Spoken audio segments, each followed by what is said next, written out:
Welcome to the Spirit of a Badass, where we celebrate stories of courage, hope, and resiliency. I'm your host, Alecia Jacobson. What's up, badasses? How are we doing today? Today is going to be a short and sweet, kind of like an extended PSA type of podcast because I have the platform, so I'm going to do it. And we're talking about protecting your peace. We are heading into kind of the holiday season. We're in election season. And I don't know about you, but a lot of the people that I come across, they're sort of this like deer in the headlights look on their face. Like, holy shit, what the fuck is going on?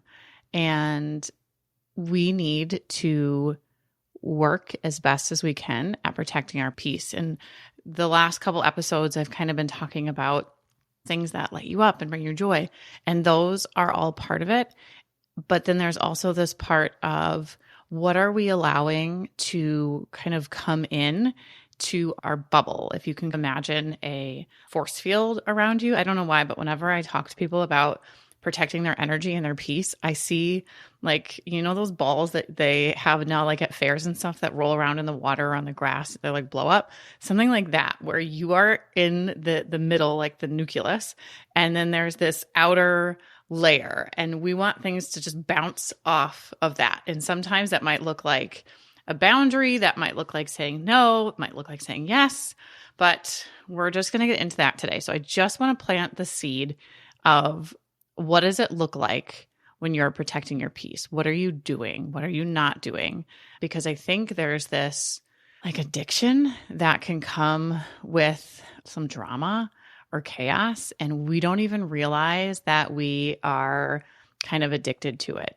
I know there's some places in my life that if life is too chill, sometimes I'm like, ooh, I wonder what's happening with like this chaotic situation in my life. And then I go fishing for information just to kind of see. I know that this is not unique to me, this like wonder about drama. Well, I know this because there's people that come across my TikTok that tell me that they do the same thing. Maybe you are not the same.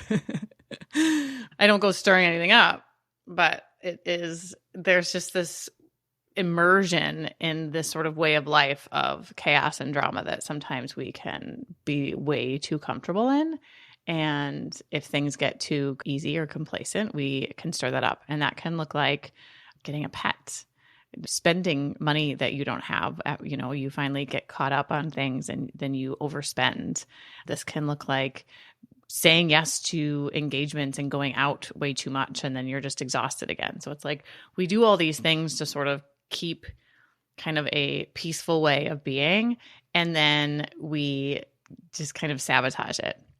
So I told you why I'm doing this now, because we're kind of in the season for needing to protect our peace. And as we get started, I just want you to be thinking of, where is it that you find peace? When you look at your life or your surroundings, people, what are the things that really bring you that sense of peace? And how can you go about creating more of that in our life? We want to pull in that peaceful kind of feeling. You can probably think of people that you are around that really just, sometimes it's people's voices that if I just have a conversation with them, I feel so good afterwards. And that's something you want to pay attention to, is how do you feel in the presence of certain people? Do you feel like there are some people, and this is what I'm talking, this leads into the next one, is what steals your peace.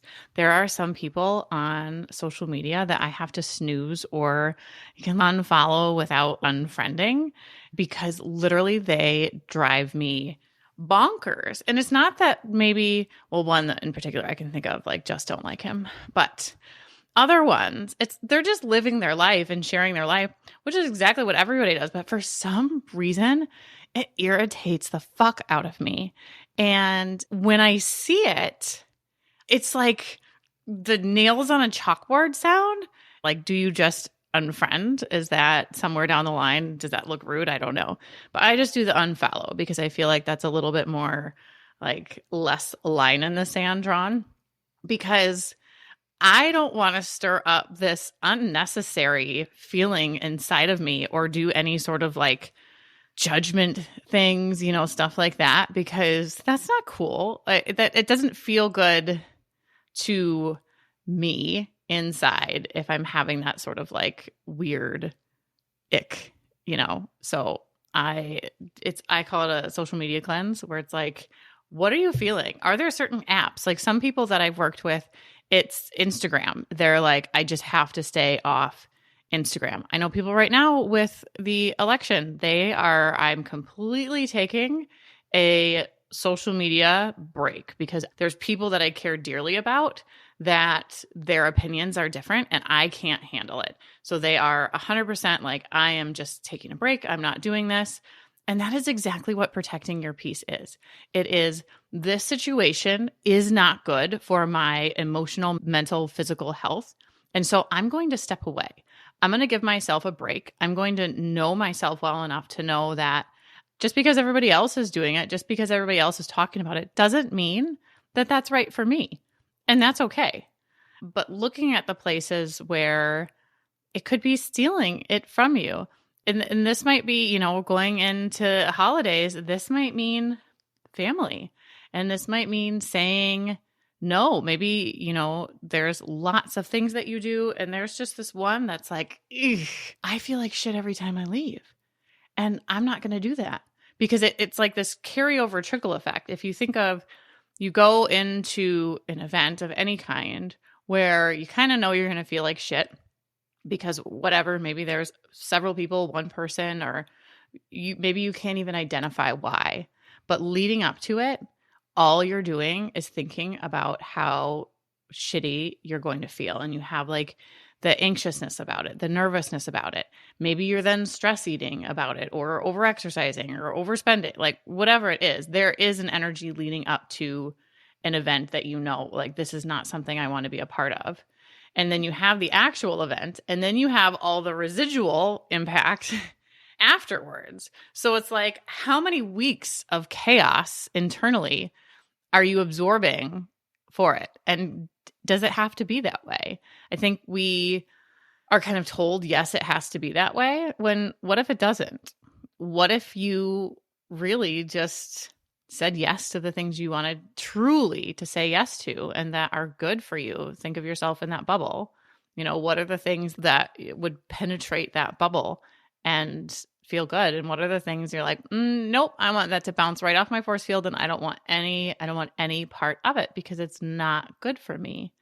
And this next couple months, I think, is just a really good, a reset, a reset to what are the things we want to be taking in? Who are the people that make us feel so, so good? And who are the ones that maybe don't?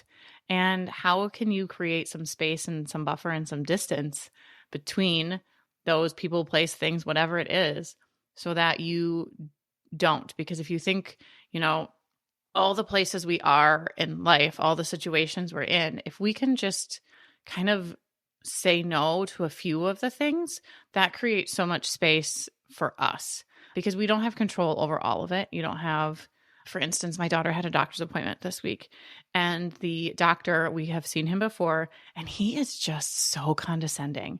And I gave it a second try, and guess what? Still condescending. And literally, I was like so pissed off. I called my best friend and I just ranted. I have to go find someplace else because this seriously like pissed me off for a whole day. Like you can probably hear it in my voice right now. I am still pissed off about it.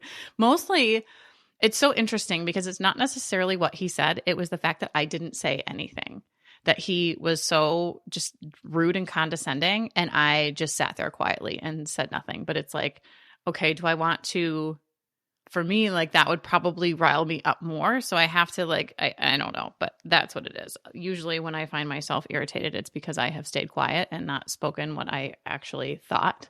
So yeah, there's that. Anyway, I will be protecting my peace with that situation and not going back to him ever, ever, ever, because I don't think my mouth would stay shut again. I'm very good at keeping my mouth shut for a very long time. And then when I don't, it's not good. So where in your life do you have control of protecting your peace, and how can you bring more peaceful, wonderful, joyful situations in to kind of like beef that up a little bit, beef up your peace. Ooh, beef up your peace. And then create that bubble, that force field around you to keep the things out that really just steal your peace. And this might mean, letting go of some ideas that you have and some ways of thinking that you have about things being a certain way. Because why do you think that? Why do you think that it has to be the way it has always been? Because somebody told you to, because that's just what you know. I just feel like there's so many options. And if you kind of really tune into how you're feeling in situations or, on social media and think like, why am I here? What makes me keep doing this? And does it have to be this way? What other options do you have? And I feel like there are so many, and it doesn't have to be an all or nothing. It can be, I'm going to give 10 minutes of my time to this, or, I'm just going to not rudely ignore somebody, but I'm going to put up this boundary here and I'm not going to give my energy to this. And this can start, I talked about it happens kind of before, during, and after the event. And it can look like if this is, a holiday or other things that are just like really, really get you the wrong way. When you start to notice the pattern of your mind kind of going down the wrong way with your sort of thought spiral, and I believe I've done a podcast on that, you do the redirecting. It's like the toddler and target. You're like, oh, I notice I'm going down this path of thinking these negative thoughts that are causing all of this physical reaction in me. I'm going to reel it back in and I'm going to redirect my thinking. And that's all it is. It's just a little redirection in your mind. But when you notice yourself doing that, that's where it's like, okay, how can I, if I have the power to do this, how can I protect my peace? And how can I take care of my thoughts and making sure that I'm feeling really good? Because this is the time of year where we have to make sure that we are taking care of ourselves. We will extend ourselves in so many different ways for other people. But if we are not protecting our own peace and taking care of our own needs, that's when the shit can hit the fan. And we need to keep all the shit. We need to keep that wrangled. Okay. We can let it out when we need to. And we in a very controlled and mindful way, but we don't want that exploding. We don't want a shit show happening. Right. We got to wrangle that shit.